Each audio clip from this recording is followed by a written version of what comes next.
남친이 있습니다.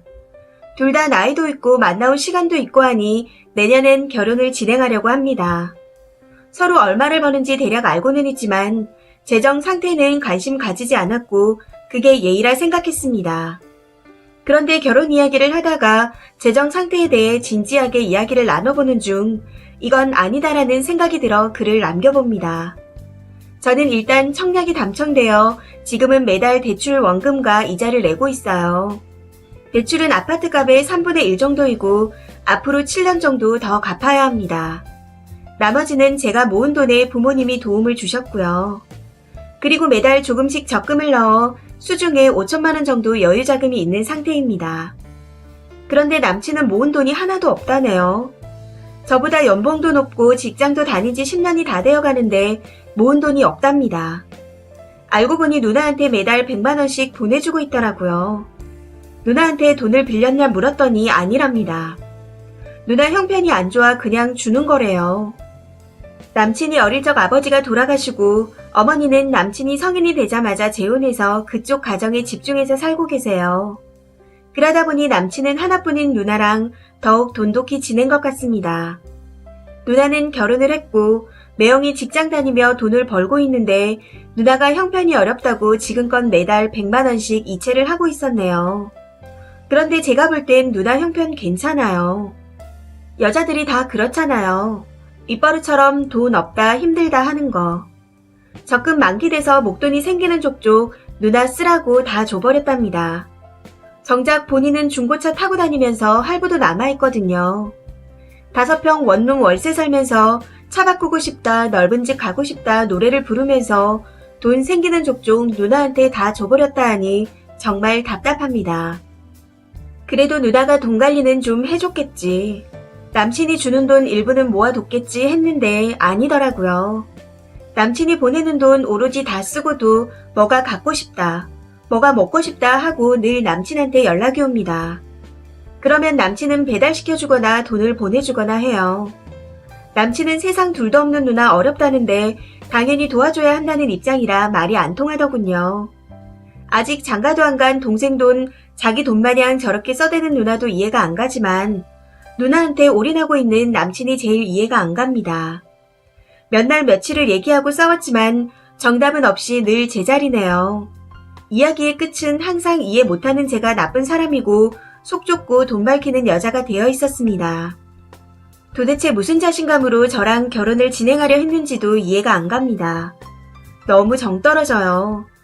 참고로 저희 데이트 통장 쓰고 서로 생일 선물만 주고받아서 누가 더 쓰고 이런 거 없었습니다. 4년이란 시간이 너무 허무하지만 이제 그만하려고요. 결혼해도 우리 가정은 뒷전이고 누나 위주로 살겠죠. 아예 인식이 저렇게 박혀버려서. 남친과의 인연은 여기까지가 끝인가 싶네요.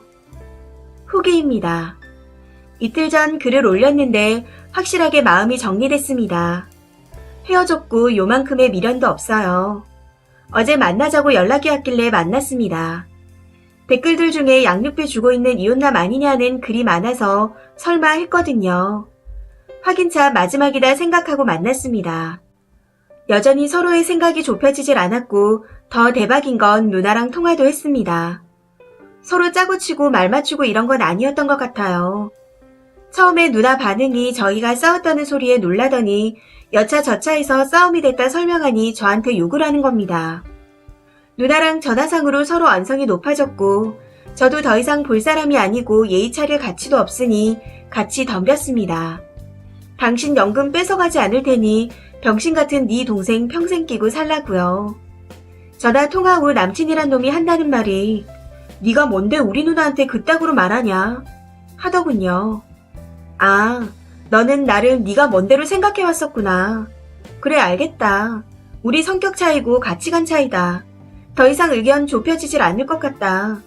난 빠져줄 테니 애틋한 네 누나한테 평생 호구짓하고 살아라. 나는 그렇게 살 자신 없다. 그만하자 하고 일어섰네요. 저는 일단 내가 자리를 잘 잡아야 부모든 형제든 돕고 베풀 수 있다는 마인드거든요. 누나랑 손절하라는 게 아니잖아요. 당연히 누나 조카 챙길 수 있죠. 대신 앞으로 우리 가정이 생기면 우리 가정이 주가 되고 생일 때나 기념할 일 있음 밥 한 끼 하면서 선물 챙겨주고 조카 보면 용돈 주고 그러길 바랬던 건데 남친한테는 이런 제가 속 좁고 돈 밝히는 여자더라고요. 정작 자기 누나가 어떤지 본인 눈에는 안 보이나 봅니다. 여튼 이혼남도 유부남도 뭣도 아닌 그냥 누나한테 세뇌당해 호구짓하는 병신 같은 인간이었어요. 계속 전화 오고 카톡 오는 거 다 차단했습니다. 네가 뭔데 저 한마디에 그냥 다 정리된 느낌이랄까. 뭔가 후련해졌어요. 지금이라도 제대로 알고 헤어진 걸 다행이라고 생각하려고 합니다. 댓글입니다. 첫 번째 댓글. 남자가 모자른데요. 용케 4년을 숨겼네요. 님이 남자 보는 눈이 없는 게 아니라 작정하고 숨기는 거 알 수가 없었던 거죠.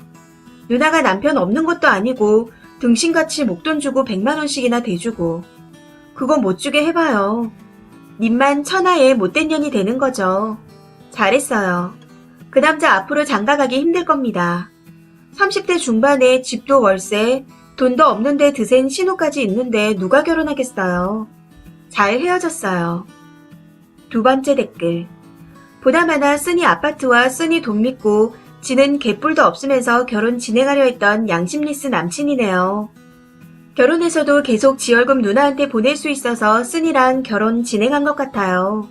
쓰니랑 사귄 이유. 쓰니가 데이트 통장 해주는 가성비 여친이라서. 세 번째 댓글. 얼마나 구질구질하면 동생 돈을 빼먹냐. 누나도 그렇고 그 남편도 그렇고 사람 되긴 글렀네요.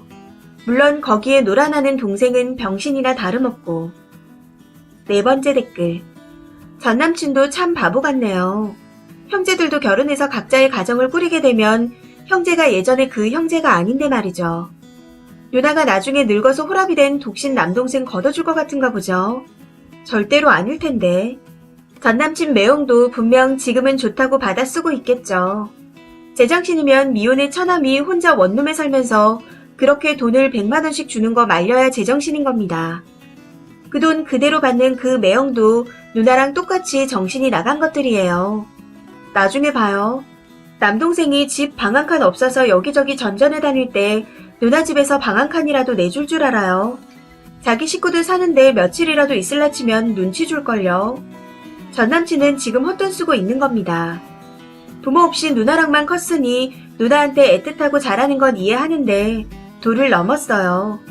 동생에게서 받기만 하고 주는 건 없는 누나가 과연 나중에 뭘 해주겠어요. 전 남친이 아직도 누나를 그렇게 감싸는 거 보니 갈 길이 멀었어요. 그래도 이쯤에서 벗어나셨다니 다행입니다. 다섯 번째 댓글. 소름. 정상적인 남매관계는 아니네요. 어떻게 지가 좀 꾸릴 생각이 있는 놈이 누나한테 매달 돈을 줄 생각을 하죠. 와이프랑 자기 아이가 생겨도 안중에도 없을 듯 합니다. 그놈은 평생 누나 호구를 사는 거죠 뭐. 여섯 번째 댓글. 님 청약받은 아파트에서 신혼살림 꾸리고 님 적금 5천으로 그 아들 혼수 채워놓고 지는 두 쪽만 갖고 장가가려고 계획을 세운 새끼였네요. 멍멍이 호구 주제에 쓰니를 호구로 잡으려고 했다가 실패한 거죠.